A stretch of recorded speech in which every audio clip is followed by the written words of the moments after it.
I'm Tracy Baxter with today's Record Newswatch.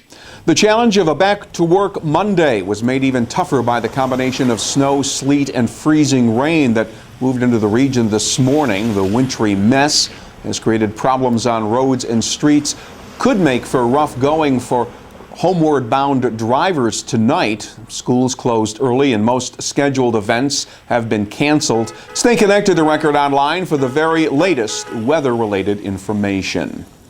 No criminal charges will be filed against a state trooper who shot and killed a City of Newburgh man during a struggle following a traffic stop in the town of Newburgh last October.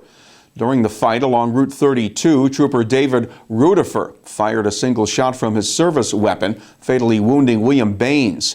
According to the district attorney's office, Baines, who had a history of violent confrontations with police officers and had served time for a drug conviction, had attempted to swallow a quantity of heroin and crack cocaine after getting pulled over.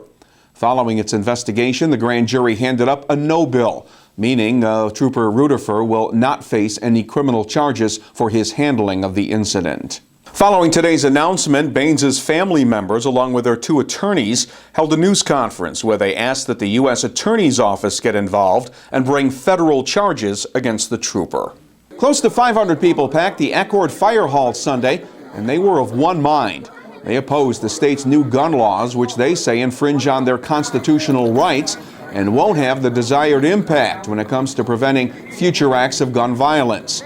The breakfast and rally, organized in part by the Federated Sportsmen's Clubs of Ulster County, brought together those critical of the quick passage of the new New York Secure Ammunition and Firearms Enforcement Act. Those on hand included Assemblywoman Claudia Tenney, who said the new law was about making headlines and not taking the views of state residents into account. Others said the measures the governor signed don't include any practical solutions to the problem of gun violence. Investigators will attempt to determine what started a fire that destroyed a large garage on the former Camp LaGuardia property in Chester Saturday afternoon. Fire went to 3 alarms, bringing fire department personnel from surrounding communities to the LaGuardia Road location. All that remained of the structure was charred rubble. The narrow one-lane road into the area made it difficult for firefighters to get an adequate water supply to the scene, with tankers having to stage almost a half-mile away. There were no reports of any injuries and no immediate word on a possible cause.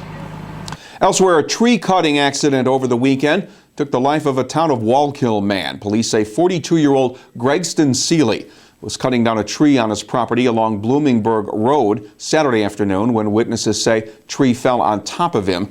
Seeley was rushed to Orange Regional Medical Center where he died of his injuries. It will be an economic shot in the arm for downtown Middletown. Officials gathered today at Garcia's Supermarket on North Street to announce plans for renovations to a store that's been serving Middletown's Hispanic community for the past 14 years. Garcia's will invest $550,000 in the project that will also include creation of an eat-in restaurant. The money comes from the National Development Council, a nonprofit that helps direct money to underserved urban and rural areas. When my father started this, we started in Newburgh. When he started this over there, he had one goal in mind. He wanted to provide to the Latino, to the Hispanic, what they couldn't find anywhere else. And we're still continuing with that tradition. We were created at its core to serve the Hispanic community, but being that we're right here in downtown, we serve everybody. We serve the whole Middletown community. Middletown Mayor Joe DeStefano says the city will do its part to provide adequate parking as well as a clean and safe environment for present and future Garcia's customers. And he said today's announcement provides another opportunity for the city to sell its diversity. Sunday Mass at St. Joseph Church in Kingston included a show of support for St. Joseph's School, one of 22 Catholic schools in the New York Archdiocese, now targeted for closure in June. Parents say they would keep their children enrolled at the school should efforts be made to keep it functioning as an independent Catholic school. St. Joseph officials are trying to change the decision of the Archdiocese by pointing to the recent increase in school enrollment. Administrators at St. Joseph say they should have a better idea on what direction the school will take by late next month. Congratulations to the teams of students from the Mount Hope Academy in Esopus and the Speck and Kill, John Jay, and Valley Central High Schools. They were the top 4 teams in the Mid-Hudson Regional Competition of the State Science Olympiad held Saturday at SUNY Ulster. Talented students from 19 area districts were judged on their ability to come up with interactive, hands-on, creative solutions to problems that tested their knowledge in robotics, aeronautics, physics, and other scientific fields.